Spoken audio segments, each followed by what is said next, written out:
Well, good morning. I'm Don, and this is my Boonie Buster channel.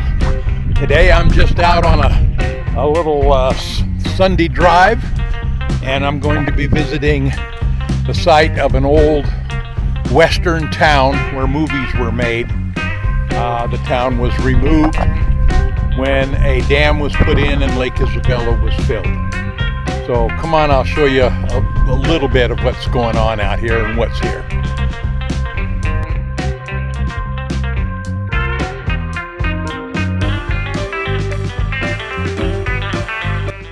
Well, today I am visiting the old town site of the original town of Kernville, California. It used to be right here, and I'll show you a little bit more about it. But back in the 1940s and early 50s, they had to abandon the town because of the reservoir, Lake Isabella, that was put in down here. So you would not know that there was a whole town here. I'll just show you a couple of the remnants of it. So let's take a look. Okay, right here is what's left of the original road that came into town from the northwest. Northwest is up that direction here. This is all that's left of the original road. There is another little piece down there, but this used to come down from up here. That structure up there was a water tower and the water supply. The Kern River is just over here a little ways. I don't know, probably 200-300 yards. Down over here is a little bit more of the road, the original road. And the interesting thing about this town was it was used in the movie industry. The Western movie industry. Can't even talk today. And a lot of the old famous Western stars came here and filmed a lot of movies, Western movies. Roy Rogers was here, a lot of those old ones. And there was actually a section of town called Movie Row where they had movie props up. So right now, let's go and I'll show you some of the old foundations. Here's more remnants of the asphalt road. This was the main road in town right through here. This was Main Street. And there was businesses and homes on both sides. None of these trees were here, of course. So let's go on down and I'll show you the biggest structure, foundation that's left. It's the foundation of the old school that was here.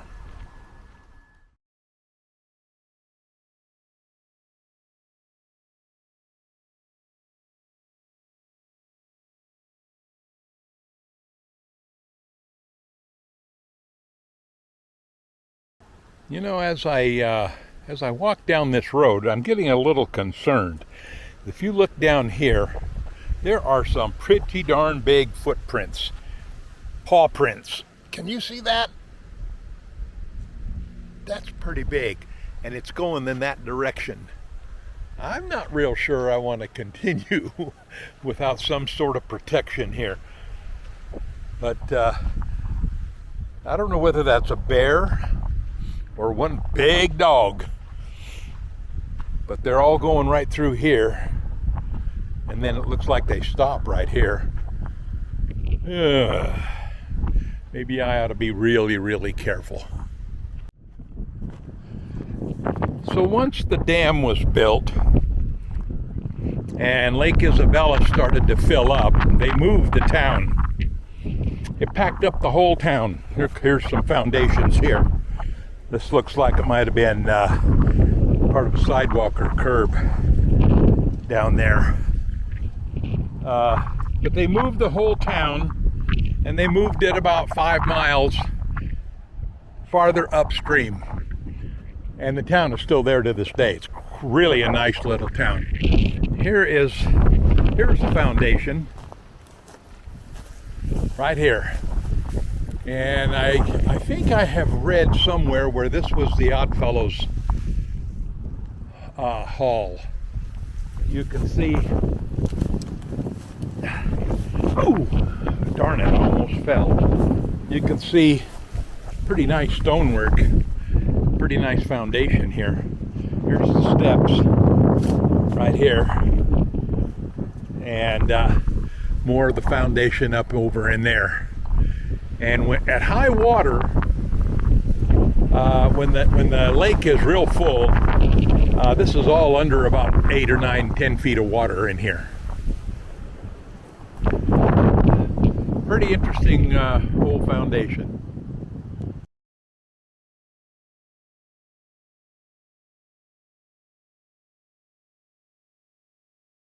Right here, the front steps for the school.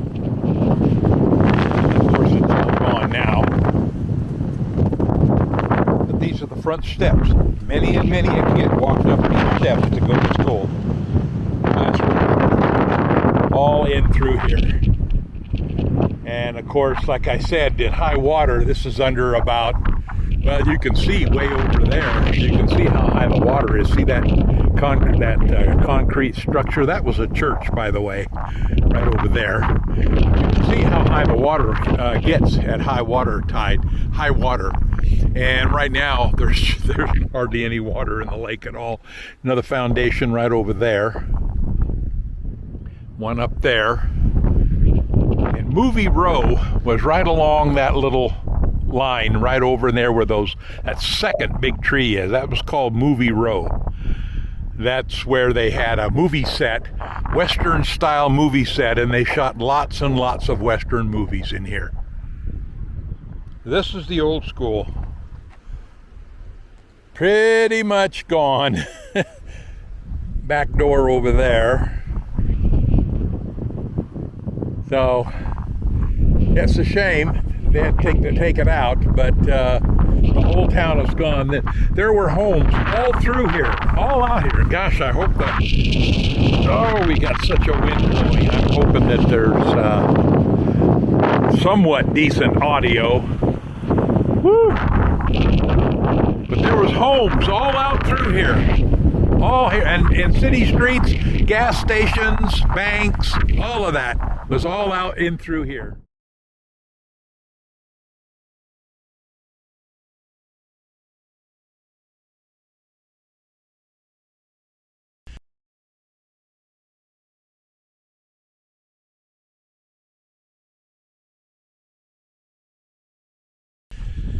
I've been out here many times with a metal detector trying to find things, and I've found a few things out here.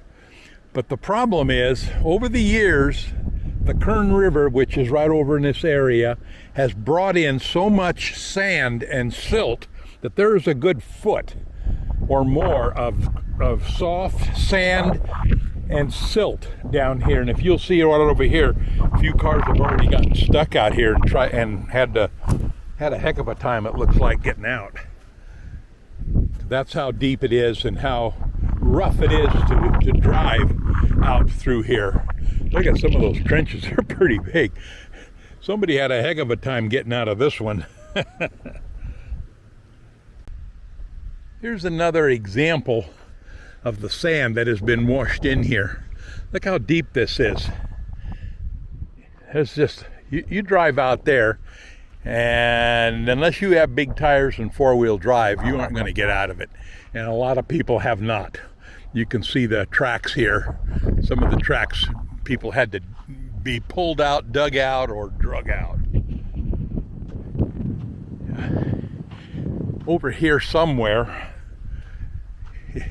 is the Kern River.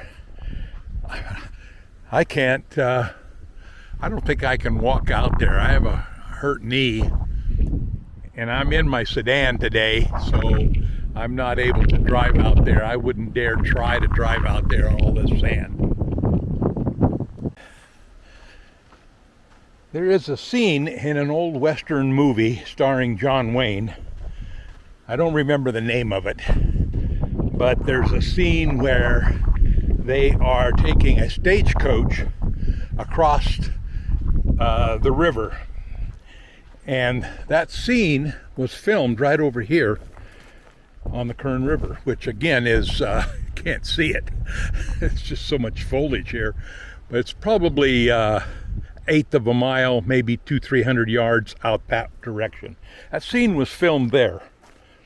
And that stagecoach is in the museum now up at Kernville, the new Kernville. Again, they moved this Kernville. This was the original site of Kernville. And they moved all the buildings, all the people, and relocated them up this direction. It's probably 4 miles, 3, 4, 5 miles, something like that, so that they would be above the water level of the reservoir when it was filled. Yeah, again, this is the main road coming into town. Came down that little hill right there. That's all that's left of it up there. Came right down through here, and you can still see remnants of the old road going right through here. This was the main street of town going that direction. It was a gas station over on the side here, repair shop, and homes all out in this area.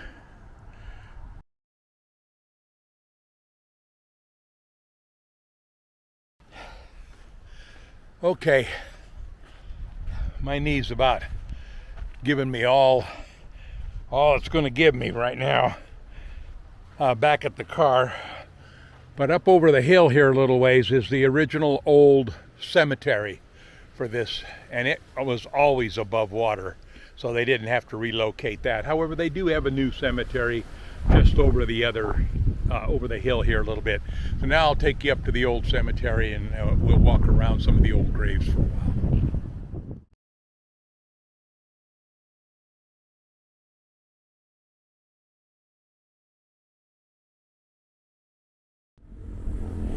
It looks like they're making an attempt to re-identify some of these graves because they've got new board markers. Here's Alfred Chico. Fairly new marker here. There's John Chico, Tech 5, Company C, 18th Engineering Combat Battalion, World War II, died 1959. Born in February 1913, same year my father was born. Here's some graves over here. See, again, they look like they are re-identifying some of these, taking better care of this cemetery. Here's a doctor, Dr. Francis Whitsitt. Oh, I can't read it. Died in 1905. Looks like this is William. Oh my goodness, Gash. My relatives are Gash. G-A-S-H. I wonder. William P. Gash. Born 1897. No, correction. Died in 1897. Native of Michigan. I wonder if we're related. Wow, look at the weathering on this marker here, this fence. Goodness, look at this. Isn't that, I wonder if that, I guess that's just age. See who this is, our beloved Tracy? Christopher Matthew Rogers. Died in 1966. Huh. I wonder what the deal is. This is a pretty old marker. I mean, a fence. But who knows? Anyway, oh, here's another neat looking one over here. Let's check this one out. This is Joseph H. Caldwell, born in Kentucky in 1806, Died in, looks like 1871, maybe? Can't quite read it. Huh. Well, somewhere out here there's a grave of a Indian woman named White Blanket. I haven't been able to find it, but there's a road named after her over here. And apparently she was married to a settler that was here. And I don't know any of the story of her. I just know there's a road named after her, and that she's buried in this old cemetery. So we'll walk over here. See, these markers here, they're known but to God. I mean, there's just no names on them anymore. A lot of them here. A lot of them here. Here's a flag. Here's an American flag. Let's see what this one says here. Charles Palmer White, born in 37, died in 17. This is fairly recent. Very interesting. Very interesting. Okay, here's just some more out over in here. George McDonald over there died in 1904. Here is Charles D. Knight, Denny, teacher and coach, died in 2008. Interesting. Well, anyway, it's getting hot out here, and I've seen about all I'm going to see, I guess. A couple more over here that look a little interesting. Let's check this out. Let's check these out. This is Virginia Palmer Rhodes. Died in 1998. And Paul Rhodes, 1969. Pioneer teacher and mother, Helen James, died 1980. William Tillman from Louisiana, private, 4th Headquarters, 81st Division, World War I. Here's a World War I veteran. Well, thank you, sir. Mammy May Edwards. And what have we got up in here? There's more up in here. Oh boy, my knee's really giving me trouble now. I'm gonna have to head back. Here's Edmund Mason, native of Kentucky. Guess that's Kentucky, Ken. Died in 1896, age 75 years old. So, rest in peace. Rest in peace. We're going to head out of here now.